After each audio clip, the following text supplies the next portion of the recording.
wonderfully magical is in the air, isn't it? Yeah. You know, we're feeling it here in this arena, but it's spreading all across this country we love. A familiar feeling that's been buried too deep for far too long. You know what I'm talking about. It's the contagious power of hope. The anticipation, the energy, the exhilaration of once again being on the cusp of a brighter day. The chance to vanquish the demons of fear, division, and hate that have consumed us and continue pursuing the unfinished promise of this great nation, the dream that our parents and grandparents fought and died and sacrificed for. America, hope is making a comeback.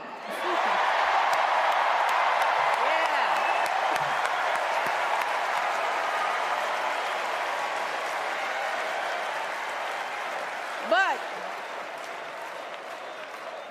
to be honest, I am realizing that until recently, I have mourned the dimming of that hope. And maybe you've experienced the same feelings. Is that deep pit in my stomach, a palpable sense of dread about the future. And for me, that mourning has also been mixed with my own personal grief. The last time I was here in my hometown was to memorialize my mother, the woman who showed me the meaning of hard work and humility and decency, the woman who set my moral compass high and showed me the power of my own voice. Folks,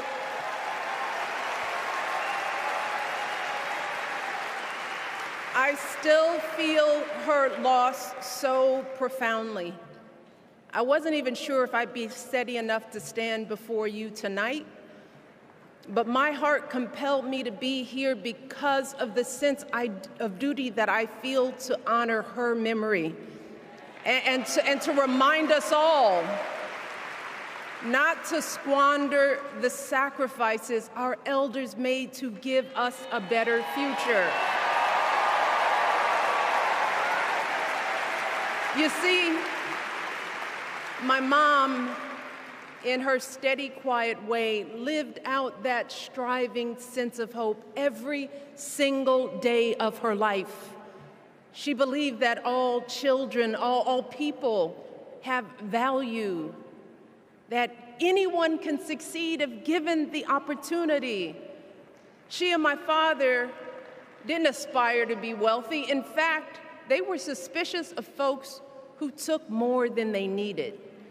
They understood that it wasn't enough for their kids to thrive if everyone else around us was drowning.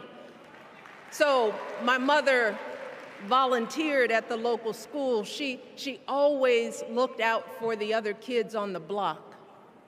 She was glad to do the thankless, unglamorous work that for generations has strengthened the fabric of this nation. The belief that if you do unto others, if you love thy neighbor, if you work and scrape and sacrifice, it will pay off. If not for you, then maybe for your children or your grandchildren. You see, those values have been passed on through family farms and factory towns, through tree-lined streets and crowded tenements, through prayer groups and National Guard units and social studies classrooms. Those were the values my mother poured into me until her very last breath. Kamala Harris and I built our lives on those same foundational values. Even though our mothers grew up an ocean apart, they shared the same belief in the promise of this country. That's why her mother moved here from India at 19 It's why she taught Kamala about justice, about the obligation to lift others up, about our responsibility to give more than we take. She'd often tell her daughter, "Don't sit around and complain about things, do something."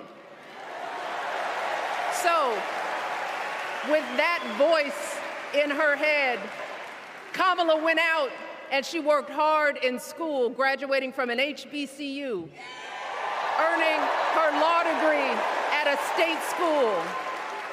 And then she went on to work for the people, fighting to hold lawbreakers accountable, strengthening the rule of law, fighting to get folks better wages, cheaper prescription drugs, a good education, decent health care, child care, elder care. From a middle-class household, Kamala worked her way up to become Vice President of the United States of America.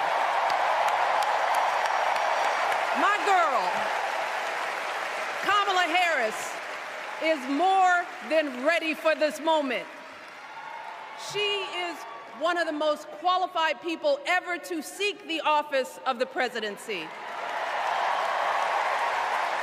And she is one of the most dignified. A tribute to her mother, to my mother, and to your mother too. The embodiment of the stories we tell ourselves about this country. Her story is your story. It's my story. It's the story of the vast majority of Americans trying to build a better life. Look, Kamala knows, like we do, that regardless of where you come from, what you look like, who you love, how you worship, or what's in your bank account, we all deserve the opportunity to build a decent life. All of our contributions deserve to be accepted and valued. Because no one has a monopoly on what it means to be an American. No one.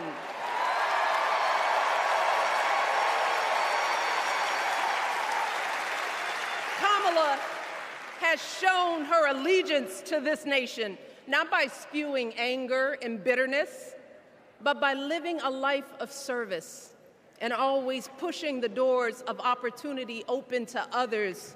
She understands that most of us will never be afforded the grace of failing forward. We will never benefit from the affirmative action of generational wealth.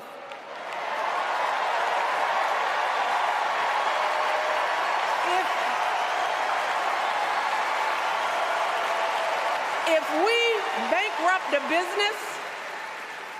we bankrupt a business or choke in a crisis, we don't get a second, third, or fourth chance. If things don't go our way, we don't have the luxury of whining or cheating others to get further ahead. No. We don't get to change the rules so we always win. If we see a mountain in front of us, we don't expect there to be an escalator waiting to take us to the top. No. We put our heads down. We get to work. In America, we do something. And throughout her entire life, that's what we've seen from Kamala Harris. The steel of her spine, the steadiness of her upbringing, the honesty of her example, and yes, the joy of her laughter and her light. It couldn't be more obvious. Of the two major candidates in this race, only Kamala Harris truly understands the unseen labor and unwavering commitment that has always made America great.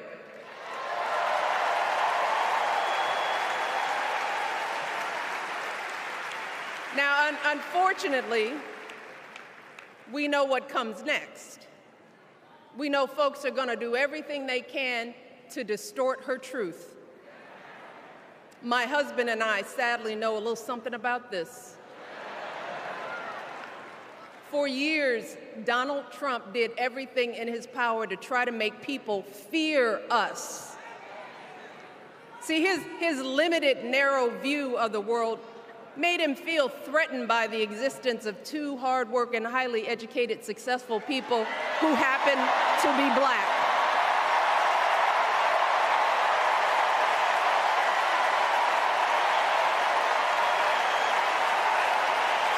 Wait.